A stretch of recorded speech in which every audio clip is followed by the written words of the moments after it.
કે નાની એવી રાતને દી કરે ને એનું નામ દીકરી સાહેબ. પોતાની પહેલા તમારી ખુશીની ચિંતા કરે ને એનું નામ દીકરી. કે બોલવાથી તો આખી દુનિયા સમજી જાય સાહેબ, પણ તમે ચૂપ હો અને તોય તમને સમજી જાય ને એનું નામ દીકરી. કે ઘૂઘરીનો ઘમકાર અને ઝાંઝરનો ઝણકાર એ તો જે ભાગ્યશાળી હોય ને એના નસીબમાં જ હોય. જો તમે દીકરાને ચંદન કહેતા હોવ ને તો હું દીકરીને કસ્તુરી કહું છું. જો તમે દીકરાને ઘરની તિજોરી કહેતા હો તો હું દીકરીને ફળિયું કહું છું, ઘરનું આંગણું કહું છું.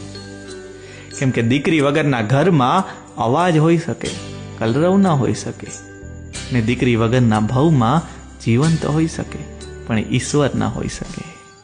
અને એટલે જ કે દીકરી એટલે ઈશ્વરના આશીર્વાદ નહીં, આશીર્વાદમાં મળેલ ઈશ્વર એટલે દીકરી. આશીર્વાદમાં મળેલ ઈશ્વર એટલે દીકરી.